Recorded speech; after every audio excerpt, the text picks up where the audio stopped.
Well, good morning, everyone, and welcome to our latest webinar in the Sustainable Business Series, Progressing to a Net Zero Business Through Transport.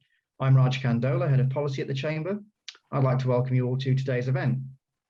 Now, we know businesses want to reduce their environmental impact. That's something that we've been hearing quite a lot recently, but we also appreciate that many struggle to implement a strategy to embark on this process. Well, today we will hear from expert speakers on how businesses can decarbonise through transport to progress to net zero. So very shortly, we'll hear from Sarah Spink, Strategic Partnerships Lead at Midlands Connect, who will talk about the work of Midlands Connect and the importance of transport decarbonisation. Jonathan Hall, Plant and Transport Director, and Henry Reynolds, Environmental Advisor at Morgan Sindall, will provide a case study on decarbonising transport. And finally, we'll hear from Edward Shelley, Sustainable Travel Officer at the University of Birmingham, who will talk about developing low carbon travel schemes. Now, after we've heard from our speakers, we'll hold a Q&A session in which you can put your questions to the speaker.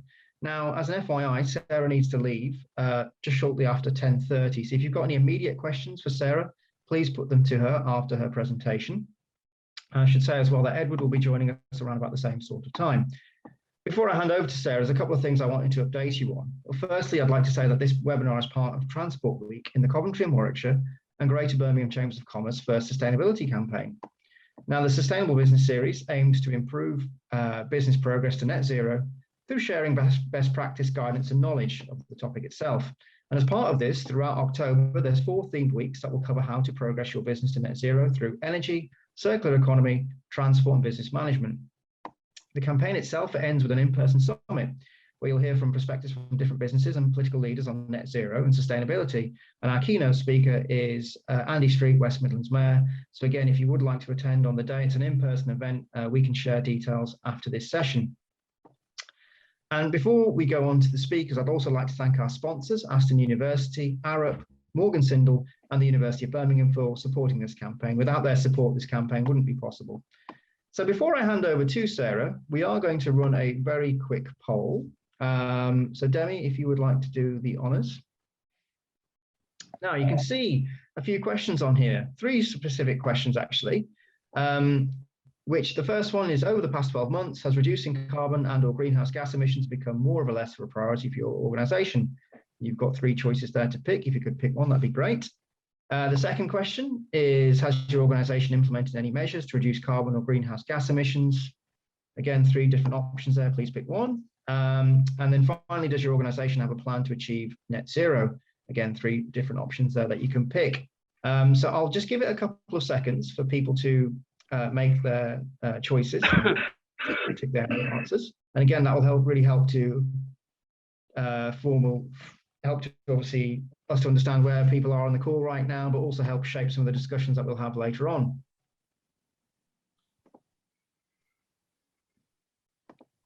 So we'll just wait for the results to come through.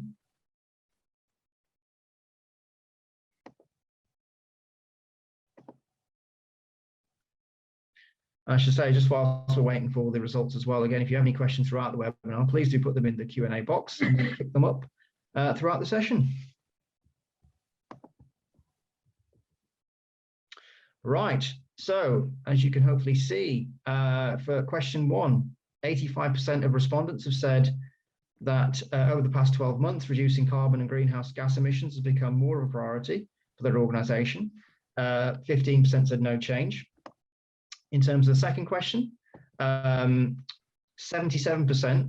have said that their organisation has implemented measures to reduce carbon and greenhouse gas emissions, which is good to see.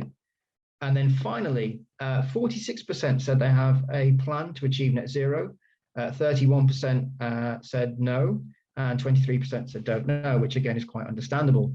So really interesting feedback from the audience there. Thank you for getting involved in the poll itself. Without any further delay, I'd now like to hand over to Sarah. Sarah, over to you. Thanks, Raj. Let's see if I can get these slides.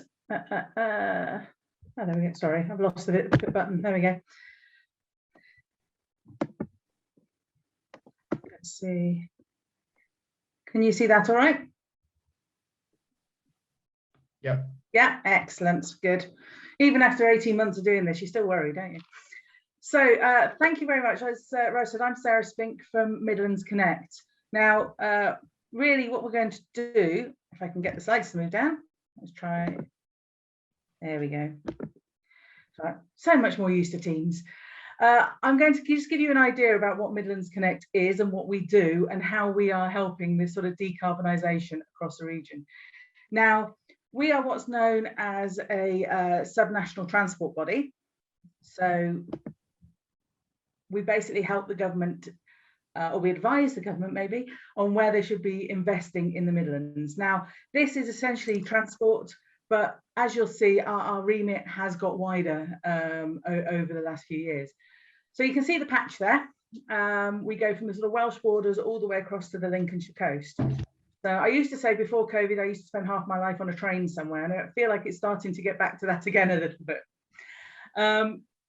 Essentially, we sort of almost a conduit between the government policies and what's happening on the ground. So we help the local authorities make sure that their local schemes sometimes are seen as more regional and strategic where they need to be.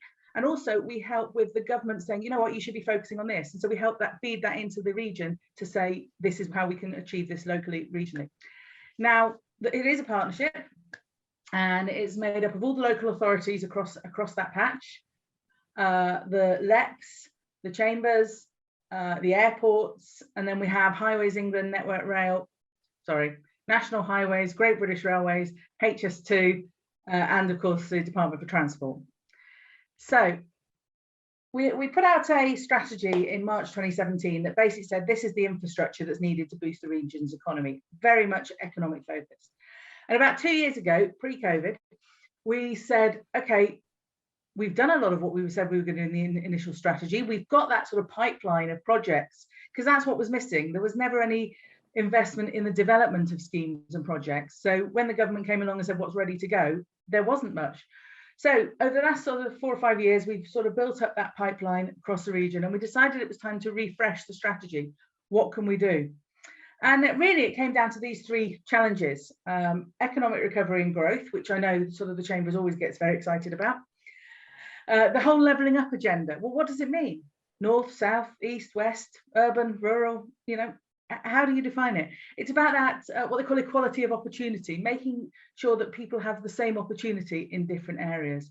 And then, of course, climate change, the decarbonisation of transport, and ensuring that there's a resilient network as well.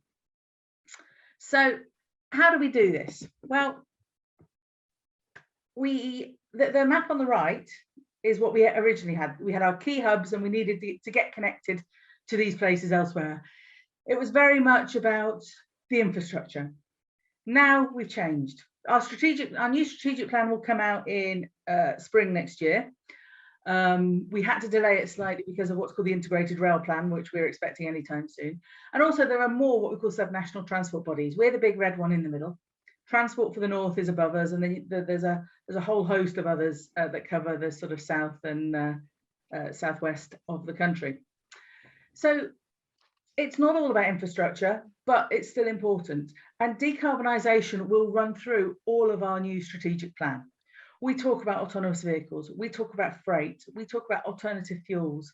I will pick up on 2 or 3 of these work streams in a moment. But just to give you that, you know, it's not just all about where a scheme's being built anymore. It's about how you make journeys. It's about the ticketing. It's about the active travel and what we call micro-mobility, which is the scooters and things. Now, the local authorities do that way better than we ever will, but we need to make sure that we're aligned. So if we put in these big new strategic rail improvements, people can get to them. So we still talk about infrastructure, of course we do. We can't just go and say, you know what, there's going to be no more roads, because I think the businesses might have something to say about that. You know, we know there has to be roads. There has to be roads for freight. There has to be roads for buses. You know, there has to be roads to put the cycle path. You know, all these things need that sort of road investment, but it's become very difficult sometimes to get that narrative correct about roads. So what you're seeing on hopefully the left of your screen, if it's the same way as mine, is a map of what we call the Trans-Midlands Trade Corridor, which is the A46. It goes from Tewkesbury, really, all the way up to the Humber ports. And it is a huge strategic link. You know, it's got ports at both ends, and it passes through a huge amount of industrial areas. And when I say industrial areas, I'm not talking, businesses that have, finance and legal and people jumping on the train to get between cities. We're talking manufacturing, logistics. Something like 9% of England's GVA comes from along that corridor. And it's getting more and more important. Every time a house is built, you need 69 square foot of warehousing to cover it. That's just based on sort of an extrapolation of what's happening at the moment. So how do we make sure that these sort of roads are fit for purpose and they do their job, and we're still focusing on the sort of decarbonisation at the same time, and the money, of course. These schemes are very expensive. So you've got to make sure that all the sort of small changes, I mean, there could be a junction around Coventry that needs improving, but if you have a look, how's that going to affect the wider? How does that bring in the wider business case? How does that impact on the businesses along the corridor? And it's all about these businesses. We did a survey of about 300 businesses along this route, and 20% of them said they would, think about leaving if it wasn't for because of the congestion, if improvements weren't made. So how do we make improvements like that while still sort of adhering to the sort of decarbonisation agenda, promise, targets set by the government? So this is just sort of giving you an idea of some of the decisions and some of the we have to make, and then where we focus our attention. The picture on the right is what we call Midlands Engine Rail. This is our plan for rail across the region. Don't worry, it doesn't show every line. It's not we're taking lines out. This is all about showing where we can improve things, where enhancements can happen, and HS2 is key to that. HS2, that's the big blue one that goes through the middle. HS2 actually frees up more space for local services, for regional services, for freight services. If that happens, when that happens, we need to make sure we take advantage of that.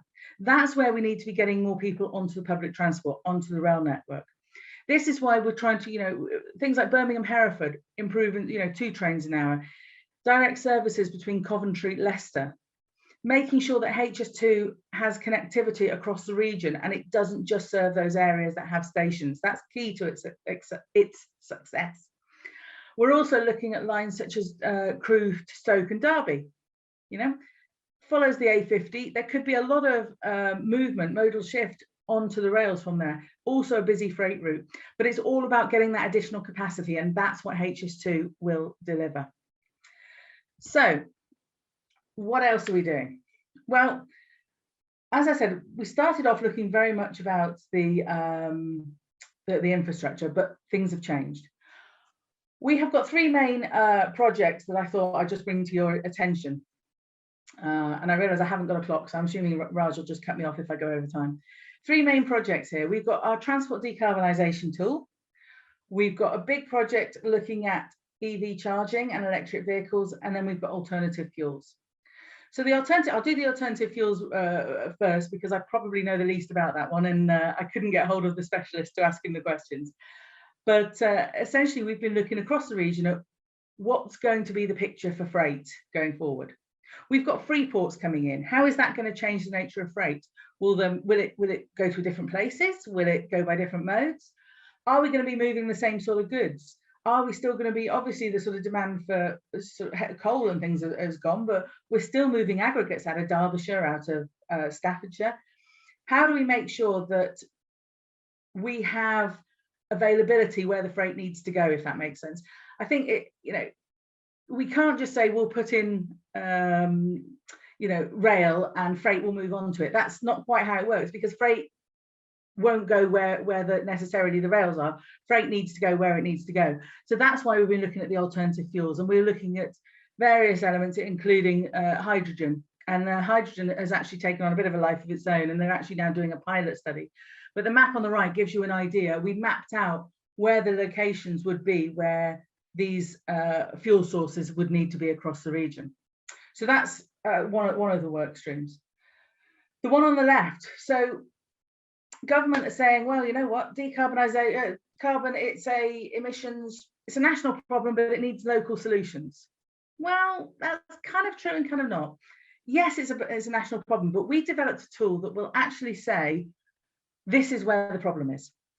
In your particular, so we've shared this with our partners, local authorities, so they can go into this tool and say, do you know what, this is how much carbon we're producing, these are the areas we're producing it in, and this is how it's being produced. Is it local journeys? Is it freight? Is it more journeys? I mean, there's a lot of discussion about moving commuters, which, yes, that reduces congestion, but actually it's those longer distance car trips that actually produce more carbon. So I'll give you an example. Staffordshire has quite a high level of carbon emissions, and it's coming out on our tool as well. These guys are, do we then say to Staffordshire, you need to sort this out? Of course we don't. They've got the M6 running through the middle of Staffordshire. They've also got huge rural areas where people have to travel further to get to services. So this goes back to that equality of opportunity. So we've developed this tool to really help our local authorities develop their own policies, develop their own plans to say, this is where we need to be targeting. It really sort of gives them, this is where the problem is, so they can then make more evidence-based solutions within their own plans. And then the final project I'm just going to talk about is our Supercharging the Midlands. Now, this came out about 3 or 4 weeks ago now. Just to know, the alternative fuels document came out about that back in early summer, so there is something on the website on that if you want to know more. The Supercharging the Midlands basically looked at the government's plans for electric vehicles and which has all these great targets, but really, if we're going to hit those targets, we need to double the rate, at least double the rate of charging points that are going in. We need to think about who's buying these cars. At the moment, 93% of people who own electric vehicles have off-street parking. That's great. But there's a lot of people across the Midlands who don't have off-street parking. How do we tap into that market? How do we make them get electric cars? Where are they going to be charging them? How are they going to solve that mystery? The other market that nobody's thought about, or sorry, I'm assuming people have thought about it, but it hasn't been brought up too much, is the second-hand market. There's a lot of people who've never paid more than £2,000, £2,500 for a car, some way less than that. We don't yet know what the second-hand market is for electric vehicles because everyone who has one has bought one new and hasn't sold it on yet. So that's another area. So if the government do want to hit these targets of electric vehicle ownership, we need to basically work out how we're going to get over those issues. Now, the provision of charging infrastructure, there are lots of companies jumping up and down wanting to put it in urban areas, in areas where they know they're going to get their money back. Back to that equality of opportunity. How do we make sure that people in rural areas aren't left behind? How do we focus our attention on having that network across the region? There was something in there saying that I think you're 4 times more likely to be near an electric charger if you live in London, but 3 times less likely to own a car. So it's, just doesn't add up at the moment. So what some of the things we've sort of been advising our government on this is, we need to have just this consistent approach. Everybody's sort of playing, and this is happening with the alternative fuels as well. Everyone's sort of playing a little bit of chicken at the moment. Government are saying private sector will lead the way. Private sector are saying, well, we'll see where government put their money and then we'll, go with that. So it is a case of we need to just bring everybody together, the government, the private sector, to say we need a way forward and actually we recommend this is how it should be done. So hopefully I'm okay with time. That just sort of gives you an idea of some of the projects that we've been looking at. We don't necessarily have that, this is how a business will achieve net zero, but I thought it'd be interesting for the business community to see what's happening at this regional level. So thanks, Raj. Thank you, Sarah. Really, really helpful thinking about the macro level challenges that we will face as a region trying to implement a decarbonisation strategy, and some of the practical challenges as well. I think is a really important point you made about the rural areas, and sometimes there has been quite a lot of focus on the urban areas, as you say. So as I said, Sarah needs to leave fairly shortly. If anyone's got any questions, then please do put them in the chat box and she can answer them before she goes. We've got a question here actually from Mark, who's saying, is Sarah saying that we don't need to worry about some areas, or is it that we need to focus on prioritising the right areas at the right times?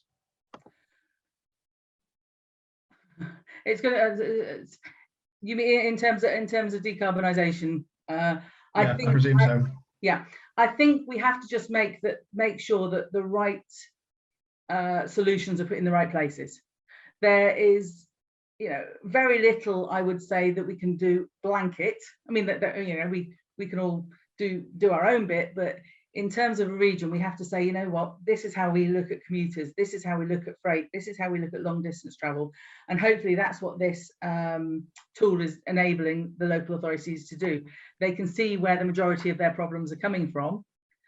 And then we can say, okay, well, we can do that. And the benefit of being a regional organisation like we are is we can say, you know what, this is happening in Lincolnshire, and that works really well. So maybe we try that in rural Herefordshire. And because of that, if you remember the map with all the STBs, we have lots of STBs now. There are places in maybe rural Devon that are having come up with an ingenious solution. The STBs talk every couple of months and say, and on sort of 4 particular areas, of which decarbonisation is one of them. And they're saying, right, well, maybe we do this together. And the DFT is sort of supporting that because they want to see that collaboration. But I think just helping us to understand the problem is what this tool does. It sort of says, this is where the targets need to be. It was a bit of a realization when we sort of that, everyone's all, well, let's focus on the commuters. Let's make all the commuters cycle and get on the train, and and then that'll solve the problem. But actually, I'm going to be simplistic here. If you're driving 5 miles to work every day, but then drive 50 miles to go visit grandma at the weekend, it's that 50 mile there, 100-mile trip that's having more impact than you commuting. So you've got that element. I realise I'm being very simplistic here, and the commuting element has a lot of other things like the sort of various other sort of nasty emissions. But from a carbon perspective, that's the so it's focusing on what problem you're trying to solve. Is it emissions or is it carbon? They're 2 slightly different problems. The other thing is no, it's gone. It'll come back to me in a minute. Sorry. No worries, Sarah. Thank you for that. And again, I think that's the great thing about the work of Midlands Connect is obviously it's evidence-based and data-driven. So I think, again, if we can utilise that information the right way to make those informed policy interventions, I think that would be a big plus point moving forward. We've also had Amanda, one of our audience members, saying they'd like to get in touch with you. So if we can facilitate that afterwards, and she's keen to find out more about the work of Connect, that would be great. Yeah, no problem at all. Well, Sarah, I appreciate you got to shoot off soon. So thank you so much for that. I really appreciate you joining us this morning. And again, if people would like to find out more about the work of Midlands Connect, more than happy to put them in touch with Sarah moving forward. Yeah, and the alternative fuels and the go on. I'll tell you what I was going to say. The electric vehicles, that's what I was going to think of.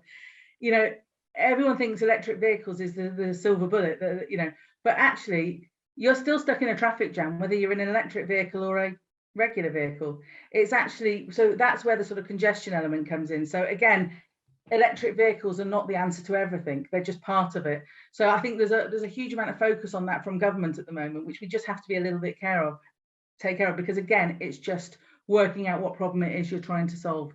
But yeah, happy for anyone to get in touch. And as I say, there's documents on the website regarding the alternative fuels work and the electric vehicle work.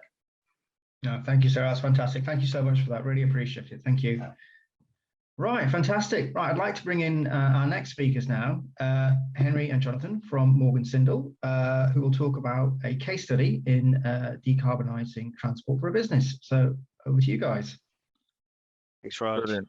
Thank you. I'm just going to get share my screen, hopefully. Can you see that? Does that come through, John? Yeah, we can see that. Yeah, it has. We just need to do it on slideshow. That's it. Yeah, perfect. Okay. So we've still got that, haven't we? Yep. Yeah, fine. Cool.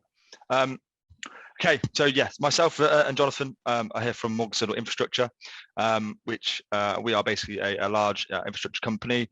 Operates in quite a few key sectors, which includes highways and rail that have already been discussed today, but as well as energy distribution, water networks, nuclear and aviation as well. In terms of our carbon emissions, so in 2020 we emitted just under 11,000 tonnes. That includes our scope 1, 2 and operational scope 3 emissions.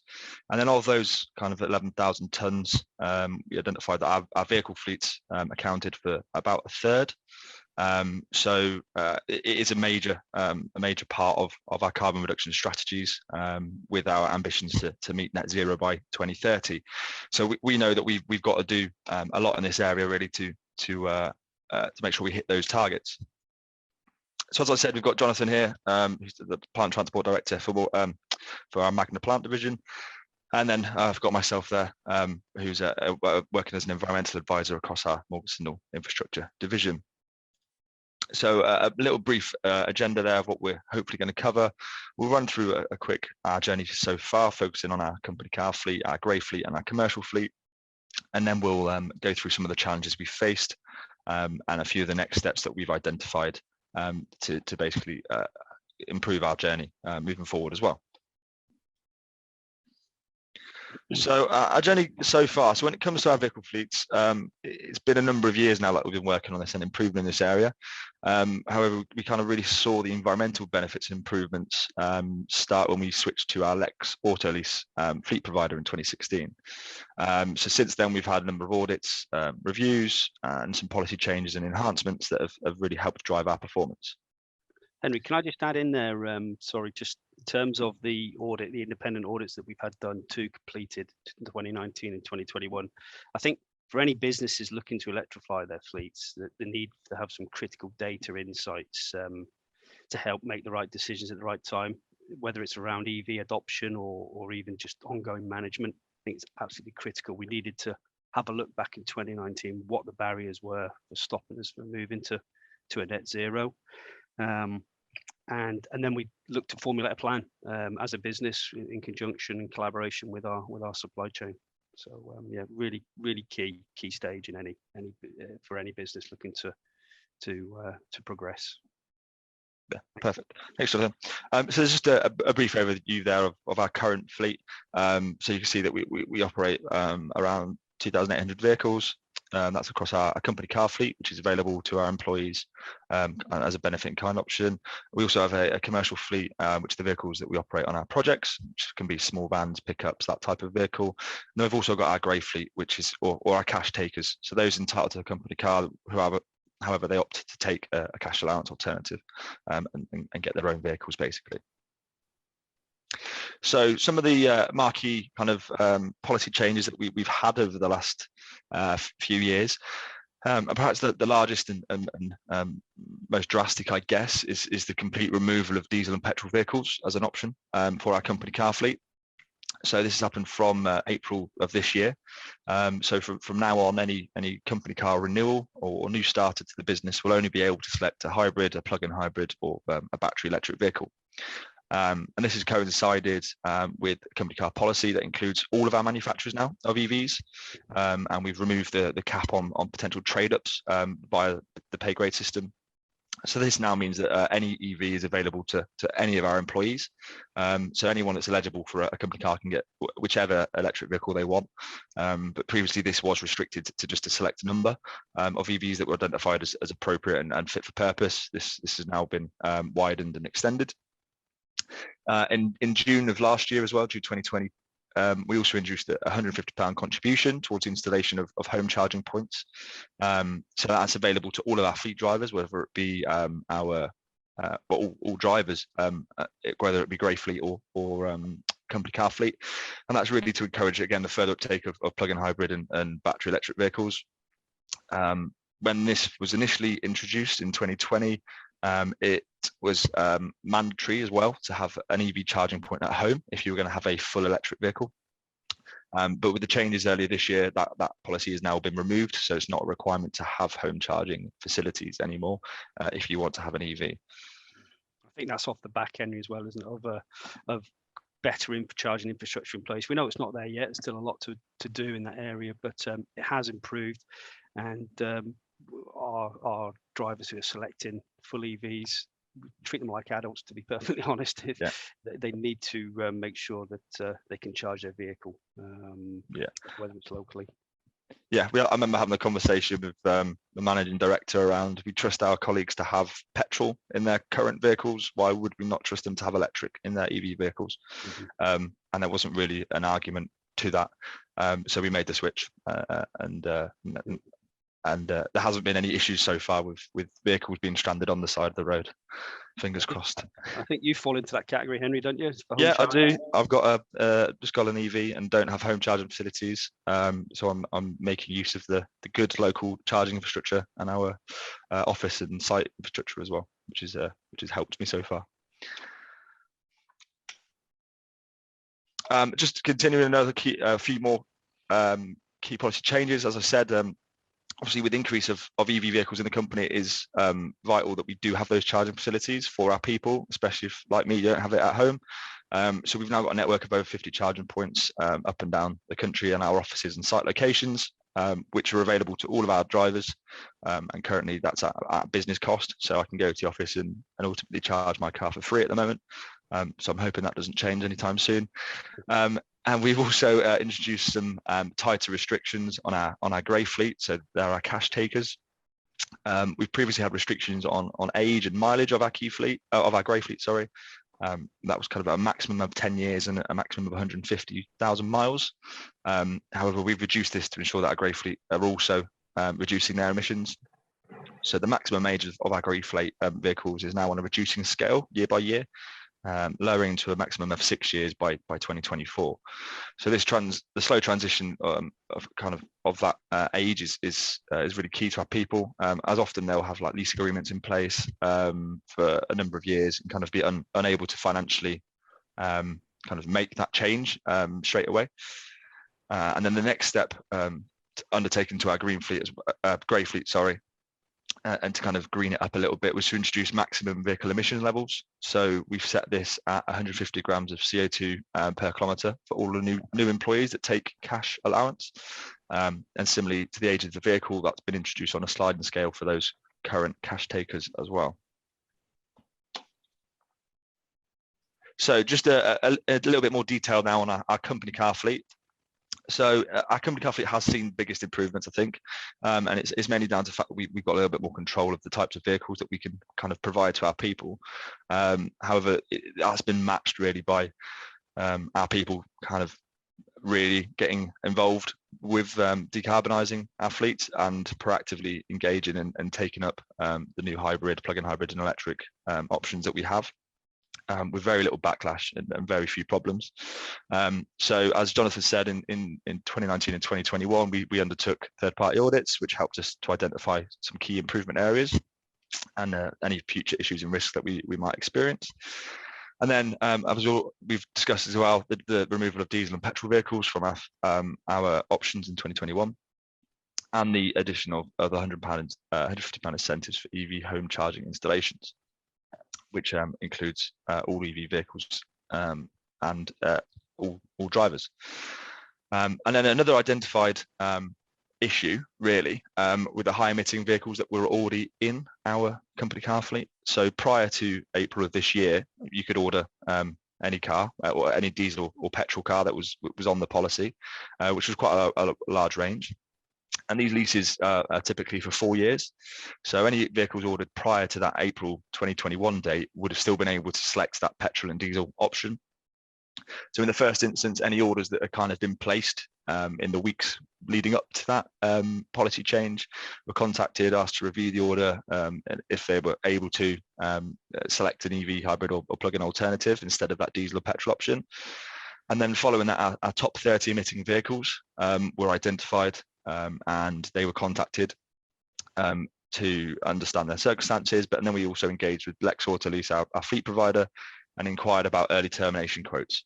So that's the value remaining on the vehicles for the length of that contract. And where we were able to, we worked with the employee and worked with Lex to try and release those early termination fees, work with them, so we could get those higher emitting vehicles off of our fleet and encourage those drivers to then select an EV plug-in hybrid or hybrid option as part of their new order going forward. And on all 30 took the option and went for an EV or a hybrid option. So there's a real appetite in the business for our drivers to go down this route. So that was really encouraging, and it's something that we'll review again 2022. We'll look at the next top 30 and do the same exercise, just to help speed things up. Yeah, and that's obviously a capital cost that the business has taken on there, and I didn't know that they'd all selected to come off it, so that's really positive. Then just some kind of key figures from those changes. So we've been able to model our performance basically and identify that our company car fleet is currently due to be 100% zero emissions by 2027, which is obviously much sooner than government targets at the moment. To date, we've also seen the average grams CO2 per kilometre reduction from 97 grams to 71 grams. That's represents a 17% lower than sector average, and that's actually 40% lower than the Lex Autolease average. So that's all of Lex Autolease's clients, 40% lower than that. And then also excitingly, our current order book has an average of 28 grams of CO2. So we can expect to see this figure reduce with more over the next kind of 12 months or so.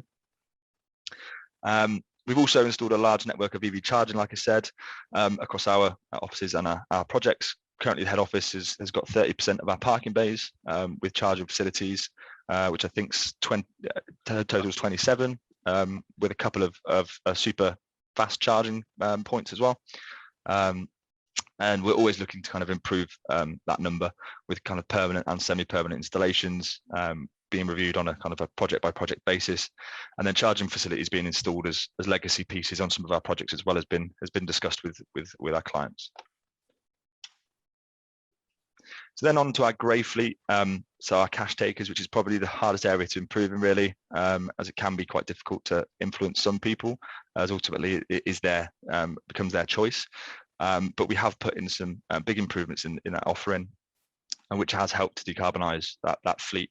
So we've introduced the maximum CO2 levels and limits, along with the maximum age and mileage requirements, and that's been paired with the grants for home charging installations too.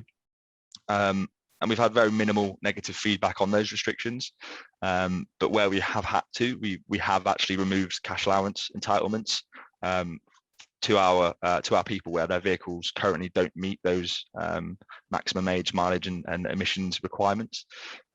So whilst not just hanging them out to dry, we are working with them to help them on that journey. But we have actually had cases where we've removed that entitlement short term whilst the new vehicle is ordered, basically. And then a major initiative that took place to improve the performance of the grey fleet was to engage with all of our grey fleet. So anyone that was a cash taker, we engaged with them. We sent them the new company car policy, the benefits of that policy, and the changes that we were trying to implement, and why we were doing it. And basically showing them the wide option of plug-in hybrid, and battery electric vehicle options, and that was really positively received by our people. So since the April introduction of that policy, we've seen kind of 849 orders take place, and of that 849, 404 of them were actually from that grey fleet. So in the last 6 months, we've actually managed to get 404 of that grey fleet over to the company car scheme, and obviously those 404 would have selected plug-in hybrid or electric vehicles, and that's actually 93% of the people that kind of showed an initial interest in that company car scheme, who were positively trying to make a difference. That 93% of those people then actually placed an order, which is really positive. Yeah, I think that's been, sorry Henry, that's been our biggest change and transformation in terms of the amount of cash takers wanting to come back into the car scheme. 24 months ago, we were looking, people coming into our business, over 65-70% of them were opting to take cash. We're now seeing a complete reversal on that now, following the changes we've made, and obviously the benefit in kind incentives as well. But it's been really encouraging. Like Henry says, they're all coming across, and whether they're previously driving diesel and petrol vehicles, they're now into hybrids or plug-in hybrids or full EVs.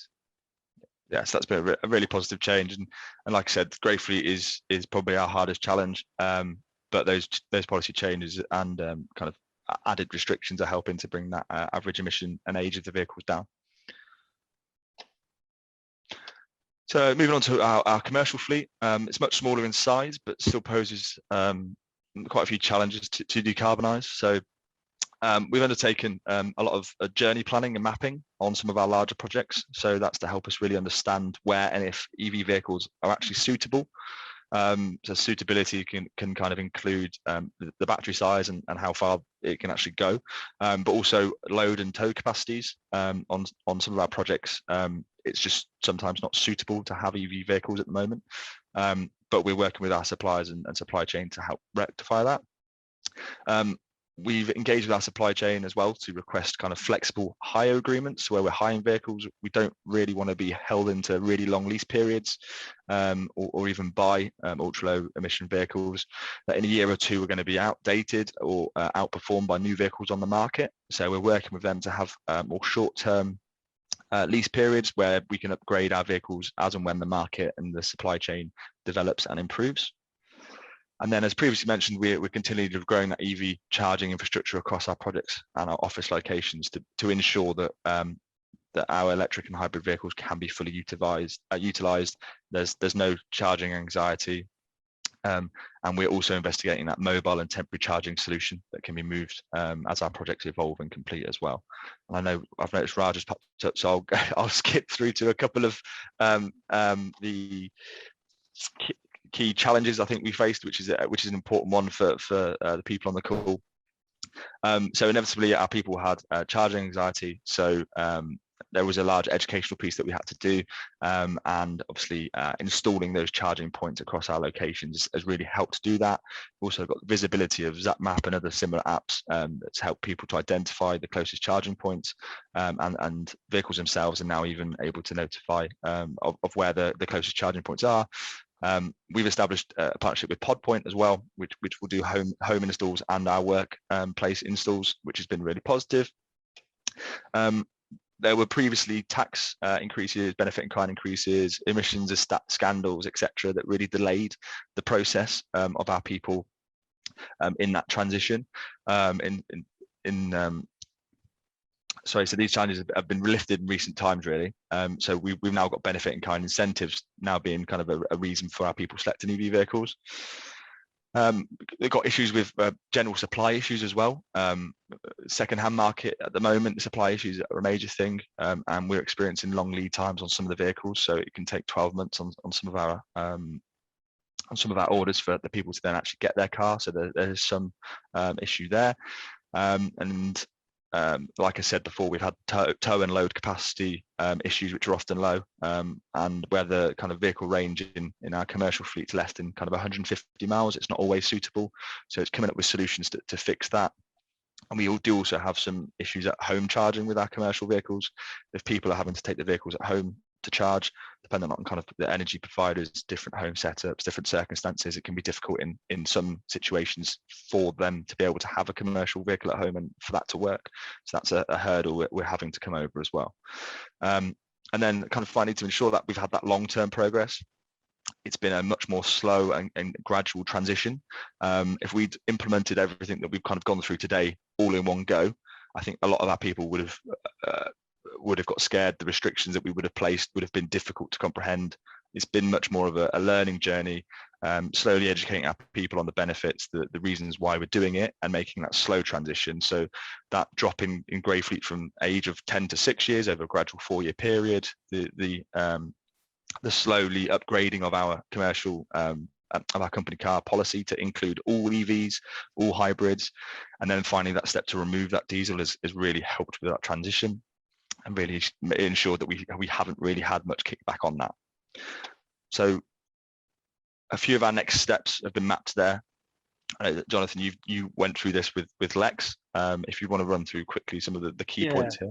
Look, very quickly, I think the important what we're trying to show in this, demonstrating this slide, is it's not just about the policy changes and the looking at sustainability issues, but it's also important to keep all of our drivers engaged and on board, as well as our grey fleet drivers, is that the in-life management of these vehicles needs to be spot on as well. So it's hassle-free driving for all of our drivers when they come across. So not only do we support to keep our eye on the ball in terms of the in-life stuff, but at the same time, we have to look further. As you see, Q3 and Q4 next year, there's a big review that we're looking at in terms of technology sustainability issues. And we'll have the consultancy-led revised audit again where we're looking at further future challenges and hurdles, because we appreciate this is a changing environment all the time. Thank you, Jonathan. And then a few bits and pieces for our future steps, our future challenges that we see. Our targets are to remove hybrid and plug-in hybrid vehicles completely off of the company car policy by 2025, helping that transition.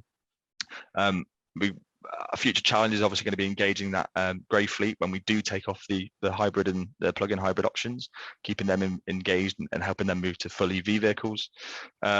Obviously, there's always supply potential logistic challenges of getting these vehicles to us, and if we put in a massive order, can our supply chains deal with that? We've obviously seen adaptable working as well, so we've had a transition from everyone commuting to the office, everyone commuting to the sites every day. We've introduced an adaptable working policy, so we're seeing more and more people work from home. So we're actively looking at alternatives to company cars as well. If we've got cycle to work schemes, we've got annual train passes, car sharing services, that type of approach as well, that will help to decarbonise that fleet even more. And then there's the introduction of the salary sacrifice scheme as well. So that's going to be open to the whole business, not just people entitled to a company car or cash allowance. So it'll be a salary sacrifice, and they'll be able to have an ultra low emission vehicle where they previously might not have been able to access those types of vehicles. And then finally, as well, hydrogen. What's that gonna do? How are we going to play that? So we're expecting to see. What does that look like for the fleet? We think from all the things we're reading and seeing, it looks like probably larger vehicles, HGV, LGV fleets probably, and plant is going to be a big potential user for hydrogen rather than the car market. The cars are still looking full battery, but nevertheless, government are looking to invest significantly in hydrogen, because we know at the minute it's considerably higher to produce than fossil fuels. So yeah, that's an area, that's a market that we're keeping an eye on, because we think there's an awful lot that we can benefit from there. Yeah, perfect. And then final slide, promise. That's the kind of a market update to leave with you that's been provided by Lex Autolease, our fleet provider, with some good stats there on what's currently happening and in our fleets and the wider fleets as well. So yeah, I'll leave it up there for a second so you can all read it. But that's it from me and Jonathan today. Hopefully you found that interesting. There's some takeaways that you can maybe implement in your own businesses. Yeah, so thank you, Raj. Thanks, Raj. Thank you, thanks, Henry. Thanks, Jonathan. That was fantastic. Really was really interesting to see an organisation of your size, obviously implementing these as innovative measures. And it'd be good actually when we come on to the Q&A session, because I thought it was really interesting that you talked about the future challenges, but also the key stats as well. One I picked out is 100% of the fleet will be zero emission by 2027. Well, to have that kind of data to present to existing employees, but also to future employees as well, must be really, really interesting and a real positive way of obviously retaining staff, but attracting new staff. We hear a lot about labour shortages right now, and what can we do to obviously help plug some of these gaps. I think using these kind of innovative measures, I think would be a really positive way forward. So thank you so much for that. Really, really positive, and look forward to picking some more of the detail up in the Q&A session. Right, without any further delay, I'd like to bring in Edward Shelley from the University of Birmingham to talk about some of the work that his team's been doing with staff at the University of Birmingham around active travel. As I said, after Edward's presentation, we'll then have a short Q&A session to wrap the event up. But Edward, over to you. Thanks very much, Raj. Just going to start showing my screen.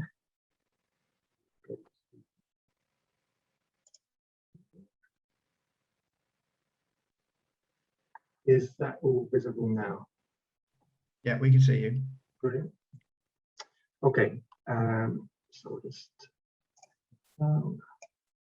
great. Okay, so I'm going to present about low carbon travel. I'm Edward Shelley, a sustainable travel officer at the University of Birmingham. In brief, my role is to deliver our sustainable travel plan, which deals with commuting and business travel. So travel to work and travel for work. Like I say, my aim is to share some knowledge about how to formulate a low carbon travel plan, particularly aimed at small and medium-sized businesses. We are based in Edgbaston. There are, of course, 4 universities in our city, and I'm aware some of you might, find that you don't know Aston from BCU, from the University of Birmingham, from Newman. So I wanted to start with a bit of a quiz question, just to make sure that you know a little bit about us. My quiz question is, and if you can look for your chat box on your Zoom client, if you can get ready to answer this. So the question is, what is the name of the clock tower in the centre of our Edgbaston campus? And it's the one that is outlined on the right hand side of my screen there. So what is the name of the clock tower at the centre of our Edgbaston campus? Let's see who has got that.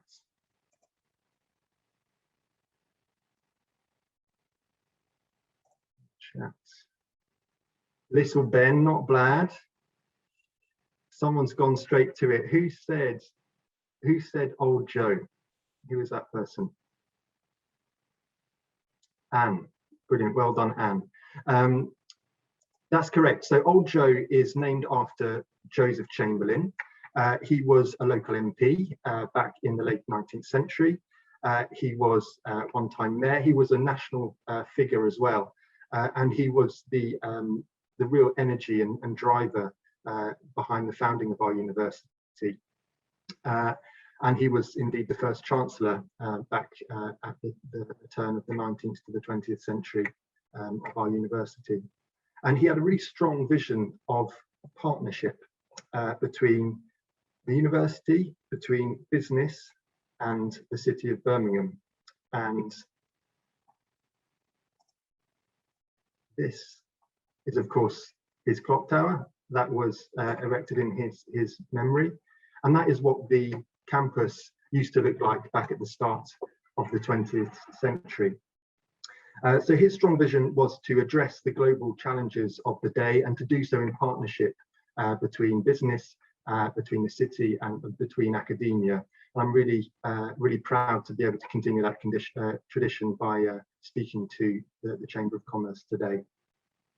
Now, of course, our world has changed a lot. The challenges have changed a lot since back in Old Joe's day. Indeed, beneath that semicircle of buildings, which is still in place, there's many other buildings around what were green fields, and many our campus of course is built up around there. Right back at the beginning, there was actually a mine shaft built below this building here in the centre, and the goal was to do some industrial research in order to find some practical outcomes. And today's great challenge, of course, is adapting and mitigating climate change. And we continue to contribute by our research. So that question that Henry raised in the final slide, what is the position of hydrogen? What's that going to be in the energy mix? We have a team at Tyseley. They've recently moved into the Tyseley Energy Park, and they're addressing that very issue. We've got a team that's working on air quality, West Midlands Air. They're leading that project, finding out what are the sources of air pollution, recommending policy changes that the government can take. We'll also have a team who are working on how to recycle lithium batteries. So all of those electric vehicles, they have lithium inside them for making the batteries. It's great at storing energy, but it's a scarce resource, and it's one that's quite hard to dispose of. So we need to have a plan in 10-15 years time for what we're going to do with batteries that need to be decommissioned, and it's our teams that are working on them. We of course want to reduce emissions within our own activities, and we've got strong goals in order to do so. But I just want to take a moment just to remember what carbon emissions actually are. It's something that's thrown around a lot in news flow, in public discourse, and into our working lives more and more now. But it's obviously often easy to remember what the core of it is. So I just want to take a moment just to go back and remind ourselves what carbon emissions actually are. So carbon dioxide is a gas produced by burning. This acts like a blanket when it's released into the atmosphere. It's very long lasting in the atmosphere, and it acts like a blanket to heat up the planet by stopping heat from radiating out and into space. Other gases have this effect too, and you can see also they're all listed across the top in those clouds in that cloud infographic, and these have different sources as well. So even your air conditioning system might leak out greenhouse gases. Famously, cows are a source of greenhouse gases, particularly methane. You might see a figure saying carbon dioxide equivalent, and that's when all those other gases are packaged and weighted to be the equivalent effect in carbon dioxide, and it's a neat way of measuring the overall greenhouse gas effect. So that's a good one to remember. All these emissions can be grouped into 3 different types: Scope 1, Scope 2, and Scope 3.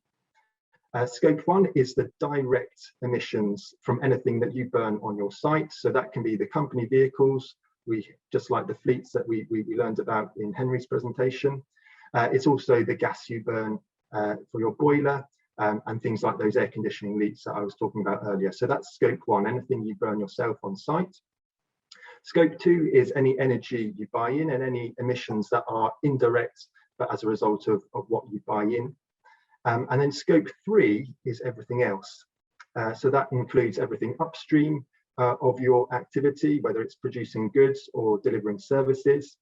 So it could be the raw materials you buy in, all of that will have carbon emissions attached to it. It's how you transport them to yourself. It's about the waste you generate. It's all about everything downstream as well. So how you transport and distribute those goods, process the sold products, what happens with those products you sell, and maybe even the investments you make. So all these are part of your carbon emissions as a company as well. And they also, of course, include employee commuting and business travel. And that's where my Sustainable Travel Action Plan comes in. Because our target at the University of Birmingham is to achieve net zero for scopes 1 and 2 by 2035, and to do so overall for scope 3 as well by 2045. And because we've been working on business travel and employee commuting in particular, my aim is to be ahead of that curve and to achieve net zero by 2040. It's really important to have a clear vision of what you want to achieve whenever you're developing a sustainable travel action plan. And those goals need to look something like this. So first of all, you need to think about how you can reduce the amount of travel. That's the surefire way of reducing carbon emissions. Can you actually lower the amount of travel you're doing? Can you be more efficient?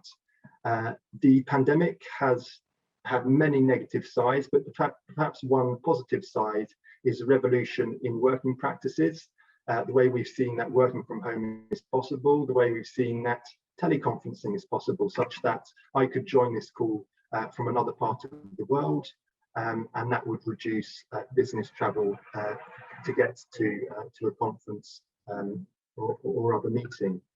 So reduction is well within our grasp. There's one caveat to add to that, though, is that we don't want to displace the emissions from commuting or business travel onto another one of those scopes. So we wouldn't want to see an increase in the heating done to people's homes, for example. We need to bear in mind that everything has a consequence. We need to take that into account. The second action to take as part of a low carbon travel plan is to move to less polluting transport. This is what's known as mode shift. So it, in a nutshell, means going from, for example, solo car journeys to public transport, where the carbon emissions are shared over a number of passengers. A bus, of course, pollutes in itself, even though we are moving as a city to less polluting buses. But still, even if it's a normal bus at the moment, we'd see that the emissions per head are much lower. So public transport and of course active travel, things like cycling, things like walking, these modes of travel represent a genuine decarbonisation. The third step is to think about the cleaner technologies we can use, further decarbonisation through technology, moving to electric vehicles, ultimately to hydrogen. And the fourth step is to offset any residual emissions. Where it is not possible to eliminate the emissions, how can you compensate for that elsewhere? Now, in terms of rolling it out and delivering an action plan, I've got 4 key elements that are worth thinking about. The first being dialogue, the second being incentives, the first facilities, and the fourth community. So taking them in order, it's really important at whatever level, whatever size of business you are, that you engage in a dialogue. Ultimately, travel is about people moving from one place to another, particularly commuting, particularly business travel. These are about individual decisions. And it's important that you talk with your staff about your goals. It's important you try to understand their behaviour, and it's important that you tailor their plan to what they tell you. And it's important then that you publicise what you're doing. I think Henry showed some really good way of targeting communications to individuals, for example, on the company car scheme, using the grey fleet. And that's an excellent example of dialogue. What we do at the university is we do a formal travel survey every 2 to 3 years. That helps us track how we're doing. It also helps us to formulate the plan going forward. And we've had some really good insights from the most recent travel survey. I do regular presentations to staff forums. We've got a staff body of 8,000, and I try to speak to the different divisions, the different departments at all levels in order to get the message out there to explain the content of our plan. We did have a lot of information through internal communications. We've currently got an internal communications campaign going on at the moment, which has been really effective in raising awareness and building the dialogue. And we also do that with our business travel bookers. We've got a good dialogue with our business travel bookers in order to help reduce the bookings of business travel.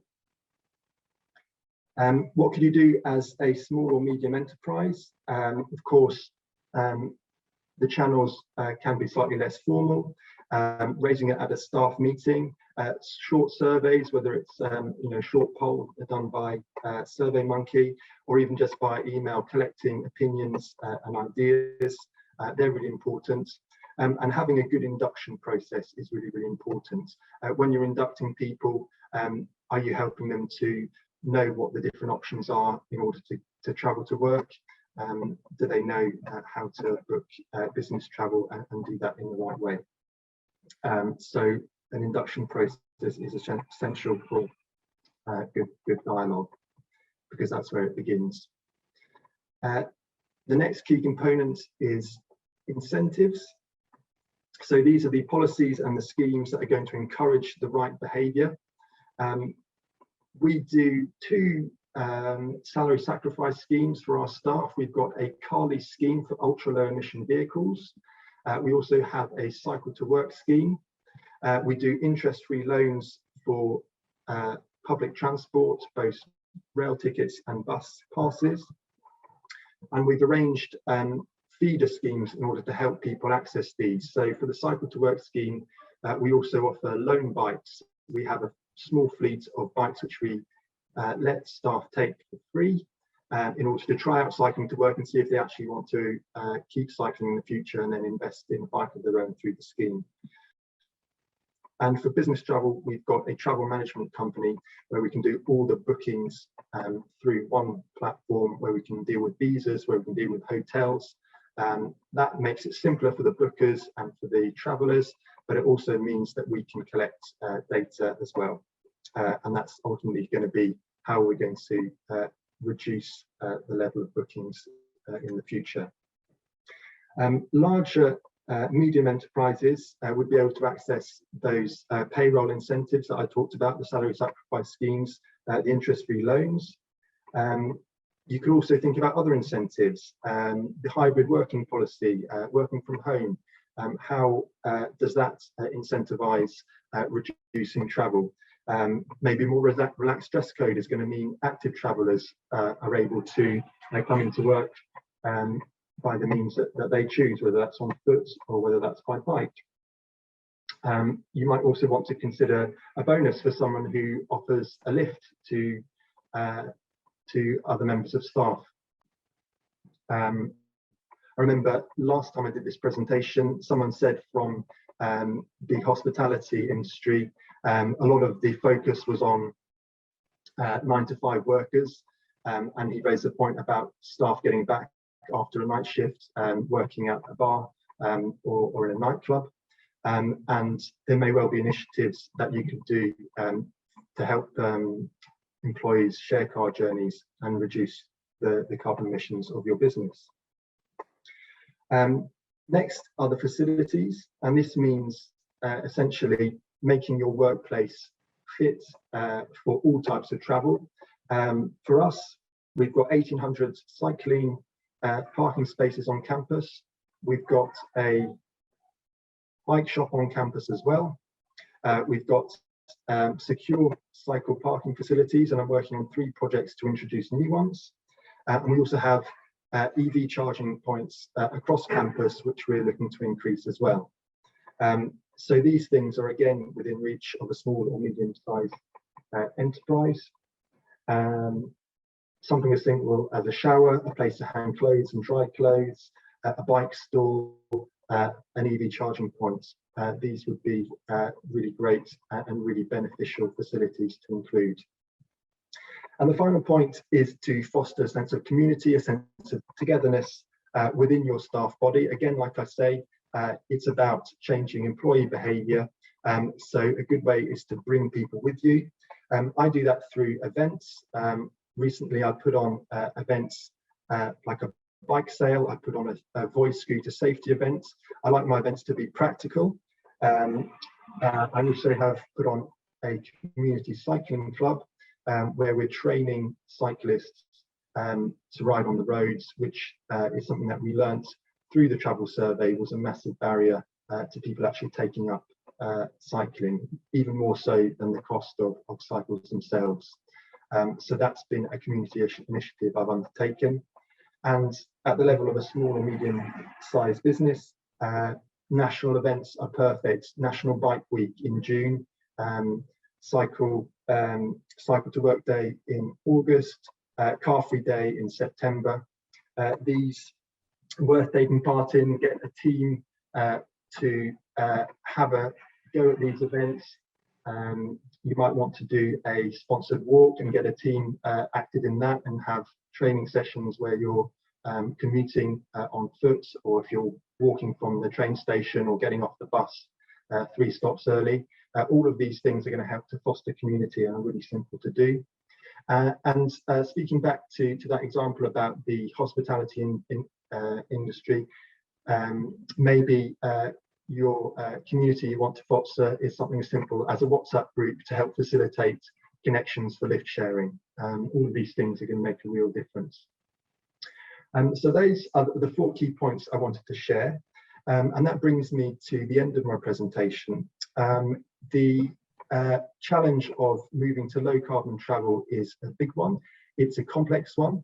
But I really hope that you've taken something from today's presentation, and I really look forward to any questions that you may have. And with that, I'll hand back to Raj. Thanks, Edward. Fantastic presentation there. Really interesting to see how your approach has evolved over the years as well, and the different steps that you've taken in response to the wider landscape we're operating in, particularly, you also mentioned the pandemic as well.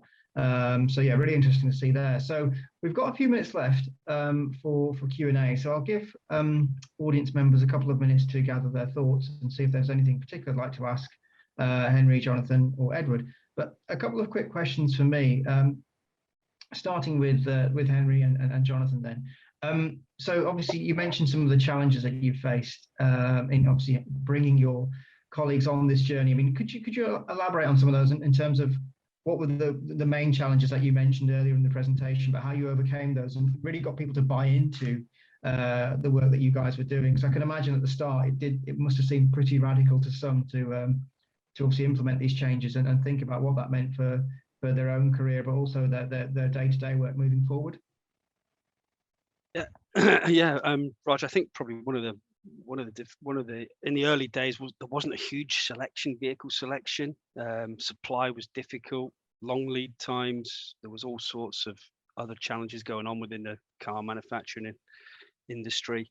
The whole education piece, again, range anxiety was huge. We're a business that travel lots, so it was that certainly was a challenge. And like I said, the early doors, the cars didn't have huge ranges. That's improved massively now. It's just trying to get older cars is a difficult period at the moment. But yeah, I think what helped is the government, when they looked at the benefit in kind, the changes in benefit in kind, that was a huge incentive to bring drivers across and back into the scheme. And you touched on something earlier about when we first looked at the car policy scheme off, one of the initial drivers we had was about staff retention. We had and this has been a huge factor in retaining staff. The feedback we've had from new starters coming on board as well from other industries or businesses is they've been very impressed with the car policy that we have and their choice. So yeah, lots of external factors affecting us, but I think the whole education piece was key for us in terms of bringing guys back into the car scheme, which we can see we've had a huge success from our cash population. But it's slowly, I think, is where we've seen the success. Yeah, that's really great to hear. I mean, Edward, I was going to ask you a question in terms of, you mentioned the surveys that you send out to your colleagues. I mean, how do you go about targeting those who are making the shortest trips? Because I know obviously in our region, the West Midlands, I think there's quite a high proportion of trips which are, I think, less than 2 miles in length. And I think it's really important if we're thinking about modal shift and getting people out their cars to target those people. So how would you go about doing that at the University of Birmingham? Well, we've had a lot of success with that with students. So many of our students live very close. We've actually done it through car parking policy. We've said you can't have a student car parking pass if you're within 10 miles of the university. The challenge to do that with staff is much greater. So with staff, it's about offering positive incentives. I think it's about showing that walking, cycling are very possible, that the bus routes are good. So it's the little things really. It's about making sure that there's showers in buildings. It's about making sure that they're advertised, because as you can see from that black and white picture, you know, the stock of buildings we've got is rather old. There are nooks and crannies, and there's some really great facilities which are tucked away. So we've made sure that we've got a map to show where all the showers are. We've got a map to show where all the cycle parking facilities are. And it's also just about listening to hear, you know, what are the real things that are going to make the difference. So, for example, from that 2018 survey, the biggest things that were going to encourage people to cycle was having a safe place to store your bike, but most of all having secure and decent routes to travel in. So made sure I publicised where our local routes are, made sure people know about how to plan cycle journeys. So through the pandemic, I did webinars about a basic cycling to work 101, how to go about planning routes, kit list to plan, all of this. And also with this community cycling club, that's a tangible thing I could do in the here and now, actually offer training sessions for people on how to cycle in traffic and stay safe on the roads. So yeah, so like I say, it's about listening to what people are telling you, and then it's about responding. And yeah, again, for the cycle security, working on putting cycle shelters in. I think in order to encapsulate it, the idea is to enable and to encourage. So enable by providing the facilities, encouraging by saying, yes, these are possible, take advantage of them. It's about a positive message. Yeah, no, thank you for that. So we've had a couple of questions that just started to come in now. Mark is asking, I think this is a question for all of the panelists. I mean, what's the general buy-in for employees across the transport and other greener activities in your organisations? And then Edward, Mark is also asking, was it 10 miles for students you mentioned, which I believe you said it was 10-mile radius, wasn't it, for students themselves? But the first part of that question, which is for the wider panel in terms of general buy-in and how you get that up and improving those kind of greener activities in the organisation as a whole. Henry, Jonathan, did you want to come in on this one? Yeah, I think off the bat, buy-in's been not far off exceptional, to be fair, and I think that's credit to the senior leaders that have communicated everything effectively. It's that educational piece that Jonathan mentioned about bringing them on the journey, making people understand why we're doing this, why it's so important, the wider benefits to individuals, to the business and the wider environment as well. But yeah, the buy-in's been really, really positive, with very, very little kickback, if any at all, really. Yeah, the appetite's been huge in the business to progress this. It really has. It's been first class. Yeah, which is great to hear, really. And we've had another question, which again is going out to the wider panel. Can the speakers offer any feedback on using e-cargo bikes, whether this has been considered or put into practice? Edward, do you want to come in first, and I'll bring in Henry and Jonathan? Yeah, we've got 3 e-cargo bikes, which we got through a council scheme. We're rolling that out to 3 different departments, and they're going to form part of our fleet.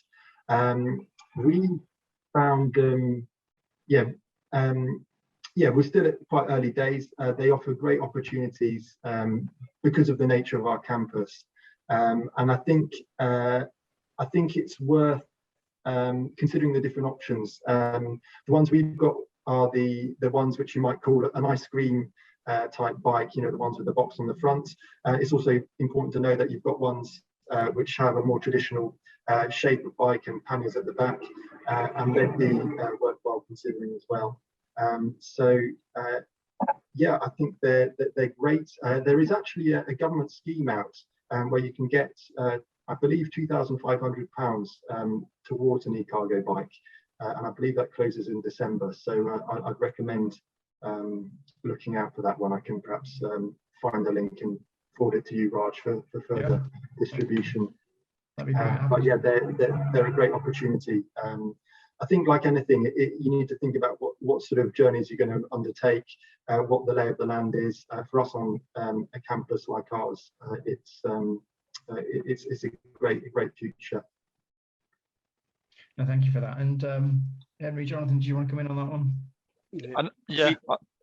Go on, Jonathan. Sorry, I was going to say we have slightly different other challenges in terms of the environment we work in. It doesn't, obviously, site locations, construction sites, large infrastructure projects, health and safety is key to our business and paramount. So it doesn't often lend itself to the use of e-cargo bikes around our sites, but we do have other cycle to work schemes, which Henry no doubt mention. The cycle to work schemes, and we have had them cargo bikes and bike delivery services on some of our projects. It's just where it's best appropriate and where it works. If we don't have any kind of logistical need for it, then there's obviously there's not much point in doing it. But we have had a couple of case studies of using it. But like Jonathan said, it's just picking the appropriate site, appropriate location, and making sure that it's a safe option for deliveries. No, that makes complete sense. Just thinking about the practical ramifications that's associated with the sector and the location that you're based in. So, I mean, we're coming up to the end of the session. So just before we wrap up, I mean, again, if there's any last bits of advice that you'd like to give to our audience members who are embarking on this net zero journey. So Edward, would you like can we start with yourselves? One piece of advice you'd like audience members to take away? Yeah, I think, like I say, I think it's just essential to start making plans. It's going to be more and more of an issue as the decade progresses. Get ahead of the curve, start thinking about where emissions are coming from in your travel, whether it's employee business travel, whether it's your fleet, whether it's the commuting, and start to think about how you can reduce and then move on to the cleaner technologies, and yeah, that would be my thing. Start sitting down and planning. Thanks, Edward. And then just to bring in Henry and Jonathan to wrap up with final thoughts. Yeah, for me, education is fundamental to any of these changes. It's easy for environmental leads, sustainable managers, kind of plant directors and co to be like, we're doing it. We understand that, we know why we've got to do it, but the people that are going to actually be implementing the policy and actually using it need to be brought on that journey. They need to understand why. The big bit is the why, and why they've got to make that change and the impact that change will make.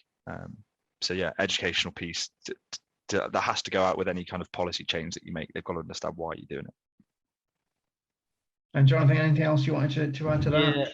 Yeah, Raj, just basically flexibility. Look, this is an ever-changing market.